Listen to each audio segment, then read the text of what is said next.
शहर में रविवार को हास्य कवि सम्मेलन अलंकरण सम्मान समारोह 2025 का भव्य आयोजन किया गया। ये कार्यक्रम युवा विप्र मिलन के तत्वावधान में स्वर्गीय हनुमान प्रसाद अर्जरिया की स्मृति में संपन्न हुआ।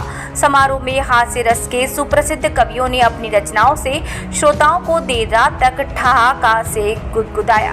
कार्यक्रम का उद्देश्य न केवल हास्य साहित्य को बढ़ावा देना था, बल्कि समाज में सक्रिय उत्कृष्ट कार्यकर्ताओं और साहित्यकारों को सम्मानित करना भी था। मुख्य अतिथि के रूप में पूर्व मंत्री और वर्तमान विधायक गोपाल भार्गव ने कार्यक्रम की गरिमा को बढ़ाया।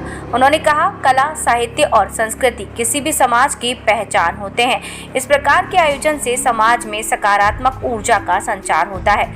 विशिष्ट अतिथि राजेंद्र जारौलिया ने कहा कि युवा पीढ़ी को अपनी परंपराओं और संस्कृति से जोड़ने में ऐसे आयोजनों की महत्वपूर्ण भूमिका होती है। समारोह में शहर के गणमान्य नागरिकों सहित बड़ी संख्या में साहित्य प्रेमी उपस्थित रहे। आयोजकों ने अंत में सभी अतिथियों, कवियों और दर्शकों का आभार व्यक्त किया।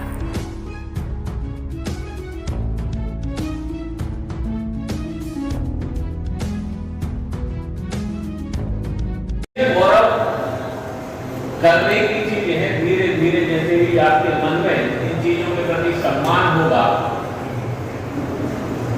निश्चित रूप से आपके अंदर भी आत्मविश्वास बढ़ेगा।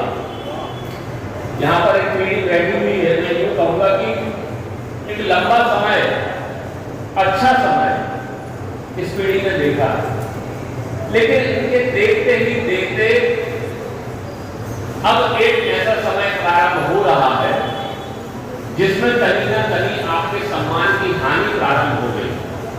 और अब ये इनको नहीं भोगना है, ये हम जैसे युवा लोगों को भोगना है जिन्होंने समाज में अब अपने कदम जमाना शुरू किया। अगर हम इस चीज को नहीं संभालेंगे तो निश्चित रूप से हम उस समाज का हिस्सा बनने से डरेंगे जिसे कभी सम्मान मिला करता था, और आज षड्यंत्रों के कारण वह अपमान का घूंट पीने के लिए मजबूर है। हम उस समाज से अपने आप को काटें, खासतौर से राजनीतिक लोग काटेंगे तो भैया बामन बामन न कर जाए, महाराज की बात न करो, महाराज की बात करो तो दीगर बोल देंगे, ब्राह्मण नेता भी खुद करना प्रारंभ हो जाए। उसका एक और बहुत बड़ा कारण है, हम अपने खिलाफ हो रहे षड्यंत्रों का माकूल जवाब देते हैं।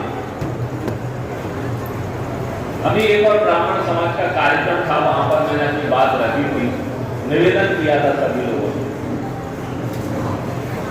अनुसूचित जाति वर्ग के ऊपर अत्याचार करने का आरोप आप लोगों के ऊपर लगता है कि आपने छुआछूत, भेदभाव, मंदिरों में नहीं आने दी, सारी चीज हमें कहा जाता है कि हम 5000 साल से शोषण कर रहे हैं। लेकिन जब से देश आजाद हुआ है और धीरे धीरे आज 2025 के समय में हम खड़े हैं, मैंने उस कार्यक्रम में कहा कि आप जाकर अपने निकटतम थाने का एक रिकॉर्ड उठाकर देखना कि अनुसूचित जाति वर्ग के ऊपर सबसे ज्यादा अत्याचार करने वाली कौन सी जाति के लोग रजिस्टर्ड हैं। 100 में से 2 लोग भी आपको ब्राह्मण नहीं मिलेंगे।